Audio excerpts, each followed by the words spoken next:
what makes Liverpool different to the other clubs that you've played for? Let's put aside for one moment the fact that it's got many years of successful history as a club and it's known throughout the world. I think you need to look a little bit deeper for the differences between any other clubs I've played for. On a human level and on a personal level, when you look inside the dressing room, it takes a special type of player, and you only really discover that when you come to the club and you meet everyone within that dressing room. And also, just as important, I didn't know a lot about Kenny Dalglish before I came here, but I know now that I'm playing for a great manager.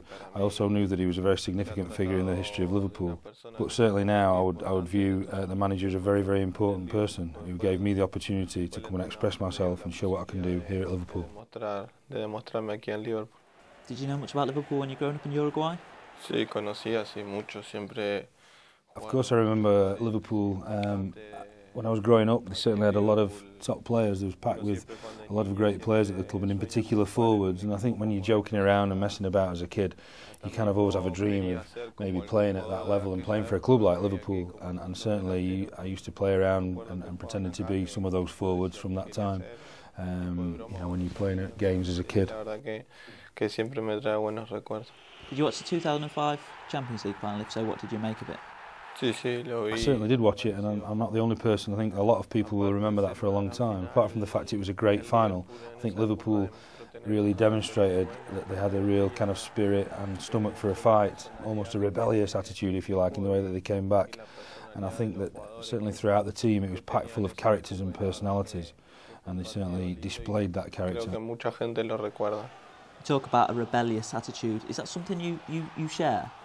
When you're actually playing in the middle of a game, you're involved in the game rather than just watching it. You know, you experience and you live a real intensity, and you experience that you can't appreciate from the sidelines. And I think this kind of desire to win, when you really want to do your best on every occasion and win, and do your absolute utmost to try and win, that kind of rebellious attitude, if you like, that spirit comes out almost automatically. How does it make you feel when you hear the fans singing "You'll Never Walk Alone"? I'm obviously very aware of it, and it's a great source of motivation, not just for me but for the team. I think it's a well-known tune, it's a well-known song throughout the world of football, and when you actually hear it just about as you're about to go out on the field, as I say, it's very emotional. It gives you a kind of a real lift and sends a shiver down your spine almost. And the fans have a special song for you as well, don't they? Do you know the words to that song yet, and how does it feel when you hear it being sung? I can understand the bit where they sing my name, but I'm not sure of the rest of the lyrics. Vaguely aware of the song, but certainly the key thing there, it's nice that when you've been somewhere for such a short time, the fans have already thought up a song. It's a nice kind of way of showing that you're probably doing your job quite well, that they're singing about you. What are the main differences between English football and Dutch football?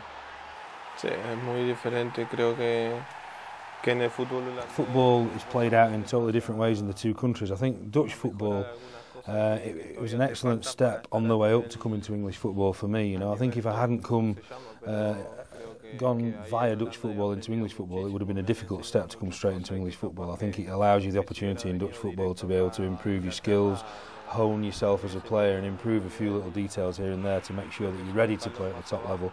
But I think when you come to England, obviously it's a lot more intense, the game, more high tempo. You know that anything can happen in the 90 or 95 minutes it takes to finish a game. You've got to be ready for anything. It's a lot more aggressive and, as I say, a lot more fast flowing the game here. Were you worried about trying to adapt to English football, and have you been surprised by how quickly you have managed to do that? I think it is something that you're always worried about if you move into a different type of football, and I was totally aware that everyone was really watching closely how's this player going to adapt to English football, how's he going to settle in.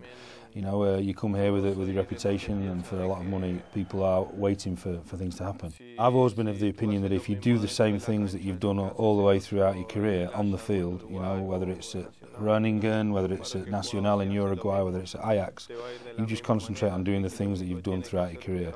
Things generally come right on the field, and then just put aside for one moment or a few months anything that might be difficult off the field, like settling in, the language, getting used to a different country in a different city. Do your job on the field and things will come right. What makes Kenny Dalglish different to the other managers that you've played under? What makes him special? No, yo creo que lo especial que él tiene que... The biggest thing is the trust that he puts in the players. He trusts us 100%, and I think what we do then is return that trust, we pay that trust back. We obviously know he's got a long career in football, particularly at this club, so we trust in his ability and his experience. You know, he's not had that long career for no reason, so I think we value that experience, we value that expertise, and I think, you know, it's been working well, that mutual trust so far. Que la verdad que lo está demostrando muy bien. How are you enjoying living in Liverpool? What kind of things have you been getting up to?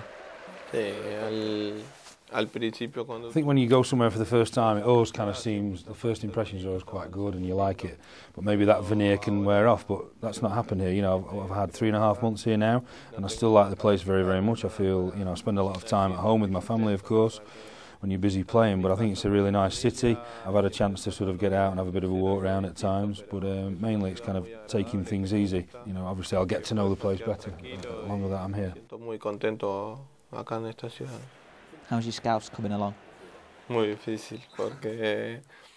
It's all part and parcel of living here, I guess, but yeah, it's tough. I find it tough. And even my partner, who does speak English, pretty good English, you know, one person might come along, let's say they've come to do some work on the house, or you might be in a shop, and she'll understand that person, then the next person comes along, no chance.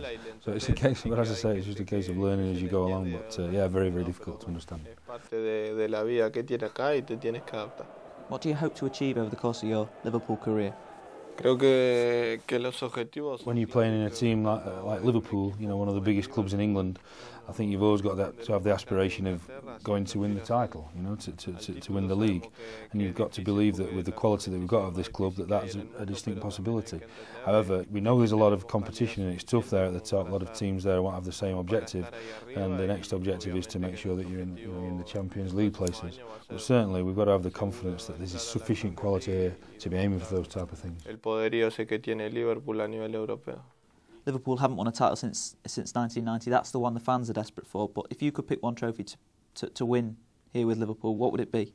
No, el objetivo, yo siempre los objetivos. I think in terms of trophies, the best one to win would be, you know, the Champions, the Premier League title. That'd be my favourite too. But in terms of personal goals, I never set myself targets at the start of the season. You know, the thing for me is the group ethic of what the team achieves as a whole. You know, I don't set out to get, you know, most assists, most goals, best player. You know, it's all about working together for the unit, really. El título, ese es el mejor trofeo. And can we win the league or the Champions League under Kenny Dalglish, do you believe? Creo que sí, es lo que te digo. Yeah, we've got sufficient quality in the squad here. I think it's a case of having an excellent pre-season, preparing really, really well for the start of the season, and I think it's a case of being consistent throughout that season, you know, have good running form, not just in certain flashes throughout the season, but throughout the whole campaign. Una parte, sino todo el año.